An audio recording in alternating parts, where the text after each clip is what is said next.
औज़ुबिल्लाहिमिनश्शैतानिर्रजीम बिस्मिल्लाहिर्रहमानिर्रहीम। जी तलबा अस्सलाम वालेकुम। जैसा कि आप सारे लोग जानते हैं कि 9th क्लास के एनुअल एग्ज़ाम स्टार्ट हो गए हुए हैं, तो इस हवाले से हमने तर्जुमा कुरान पेपर का है जो तर्जुमा कुरान का पेपर आएगा उसके लिए हमने गैस तैयार किए हैं।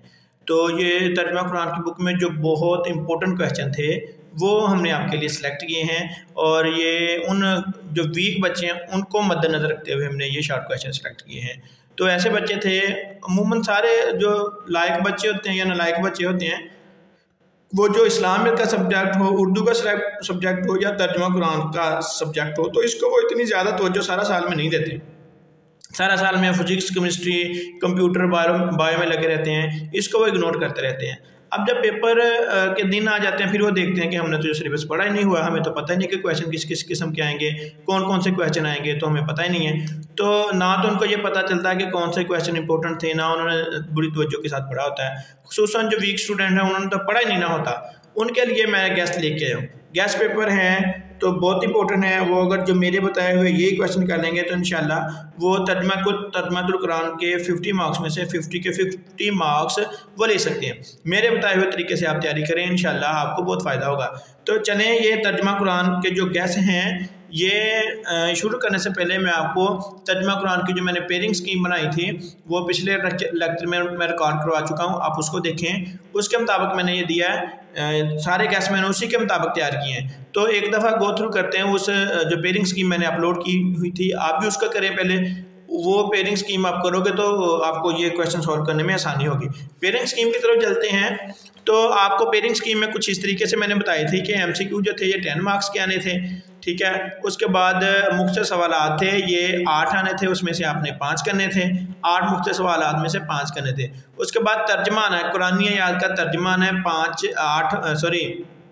कुरानी अल्फाज के मानी बताने आपने 8 अल्फाज दिए जाने थे, उसमें से आपने 5 करने थे, 5 नंबर आपके पास आ जाने थे। क्वेश्चन नंबर 4 आना था, उसमें बामुहावरा तर्जमा लिखना था, 15 नंबर का ही क्वेश्चन होगा, ठीक है। 5 आयत आएंगी, उसमें से 3 का आपने बामुहावरा तर्जमा लिख देना है, आपके 15 नंबर आ जाएंगे। उसके बाद एक तफसीली सवाल आएगा, ठीक है जी, उस 2 आएंगे, उसमें से आपने एक करना होगा, ये 10 नंबर का आ जाएगा। ये थी आपके पास पेयरिंग जो मैंने पहले लेक्चर में आपको बताई थी। आप इसी के मुताबिक मैंने गैस पेपर तैयार किए हैं, आप लोग गैस पेपर तैयार करें। चले जी, मैं डिस्कस करता हूँ कि गैस पेपर किस तरीके से हमने बनाए हैं। तो जी हमारी अकेडमी का नाम है जी EQH एजुकेशन अकेडमी फैसलाबाद। जी ये हमारा कॉन्टैक्ट नंबर है 0307864554। इस नंबर पे आप हमारे साथ रब्ता भी कर सकते हैं। मज़ीद रहनुमाई के लिए इस नंबर पर आप हमसे रब्ता कर सकते हैं। तो जी सबसे पहले मुख्तसर सवाल जो थे आपको मैंने बताया था कि 8 आने, आपने उसमें से 5 करने 10 नंबर के। तो मेरे नज़दीक जो सबसे इंपॉर्टेंट क्वेश्चन है वो मैंने आपके साथ डिस्कस करने हैं। जी सबसे पहले आया था जी, सूरत मरियम को ये नाम क्यों दिया गया? जी सूरत मरियम को ये नाम क्यों दिया गया? उसके बाद क्वेश्चन नंबर 2 है जी, सूरत मरियम का आपने खुलासा बताना है, सूरत मरियम का खुलासा बताना है। ये सारे जो क्वेश्चन हैं इनमें से आपने 5 करने हैं। सूरत मरियम की तिलावत सुनकर नजाशी ने क्या कहा? यह क्वेश्चन बहुत इंपॉर्टेंट है, आपने बड़े अच्छे से करना है। सूरत मरियम के हवाले से जितने भी सवाल होंगे बहुत अच्छे से करने हैं। यह सवाल सबसे इंपॉर्टेंट है, सूरत मरियम की तिलावत सुनकर नजाशी ने क्या कहा था? बादशाह था नजाशी, उसने क्या कहा था? क्वेश्चन नंबर 4 है जी, सूरत अंबिया का खुलासा बताना है। क्वेश्चन नंबर 4 में सूरत अंबिया का आप लोग खुलासा बता दीजिएगा। क्वेश्चन नंबर 5 में सूरत अंबिया की एक फजीलत भी बतानी है। क्वेश्चन नंबर 5 है मैं आपके लिए लेके आया हूँ, सूरत अंबिया की एक आपने फजीलत बतानी है। उसके बाद क्वेश्चन नंबर 6 है, सूरत हज का खुलासा बताना है। सूरत हज का क्वेश्चन नंबर 6 में सूरत हज का आपने खुलासा बताना होगा। उसके बाद क्वेश्चन नंबर 7 है, सूरतुल फुरकान का खुलासा, सूरतुल फुरकान का खुलासा आपने बताना है। उसके बाद क्वेश्चन नंबर 8 है जी, सूरतुल फुरकान के इल्मी और अमली निकात 2 आपने बता देने। सूरत फुरकान के इल्मी और अमली निकात आपने बता देने। मैं आपको एक बात साथ साथ बताता चलूँ कि अगर आप इल्मी और अमली निकात आप मरकज़ी मज़ामीन वगैरह कर लोगे तो सारा पेपर इसी में से आ जाएगा। क्वेश्चन नंबर 9 की बात करेंगे, सूरत नमल को ये नाम क्यों दिया गया? ठीक है जी, सूरत नमल का खुलासा भी आप बता सकते हो, ये भी आ सकता है, या फिर आपको आ सकता है कि कारून के बारे में आप क्या जानते हैं। ये हज़रत मूसा अलैहिस्सलाम के दौर में कोई आदमी था कारून, उसके बारे में आपने बताना होता है। उसके बाद क्वेश्चन नंबर 12 मेरे आपके लिए लेके आए हूँ, सूरत अनकबूत का खुलासा बताना, सूरत अनकबूत का आपने खुलासा बता देना है। उसके बाद क्वेश्चन नंबर 13 है सूरत लुक़मान का खुलासा है, ये याद कर लें। 14 है सूरत लुक़मान के इल्मी और अमली निकात हैं, ये भी आपने याद कर लेना है। क्वेश्चन नंबर 15 है सूरत सबा का खुलासा बताना है, सूरत सबा के इल्मी और अमली निकात आपने बता देना है। क्वेश्चन नंबर 17 है जी सूरत यासीन का ये नाम क्यों रखा गया, सूरत यासीन का खुलासा भी आपने याद कर लेना। उसके बाद क्वेश्चन नंबर 19 है सूरत यासीन के इल्मी और अमली निकात हैं, सूरत साफ़ात को ये नाम क्यों दिया गया।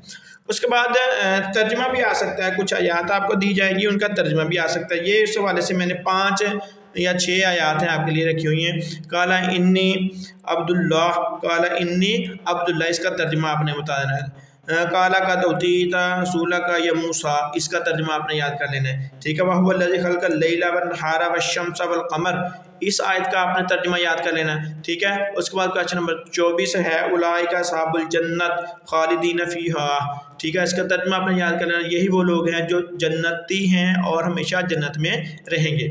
उसके बाद क्वेश्चन नंबर 5 है मुख्तसर सवालात का आखिरी सवाल है ये, वलक़द मनन्ना अलैका मर्रतन उख़रा जी। ये 25 शार्ट क्वेश्चन है, आप को इन 25 में से 10 आने, ठीक है, सॉरी 25 में से आपको 8 आने, आपने 5 करने हैं, ठीक है। ये शार्ट क्वेश्चन है, इनमें आपको 8 शार्ट क्वेश्चन दिए जाएंगे, आपने 5 करने हैं, 2 नंबर क्या होगा। तो ये टोटल ये 25 मैंने आपको डेफिनेशंस दी हैं पूरी बुक में से, इनमें से इंशाल्लाह 8 की 8 जो होंगी डेफिनेशन आ जाएंगी और उसमें से आपने 5 करनी होंगी, तो 10 नंबर का ये हिस्सा आपके पास आ जाएगा।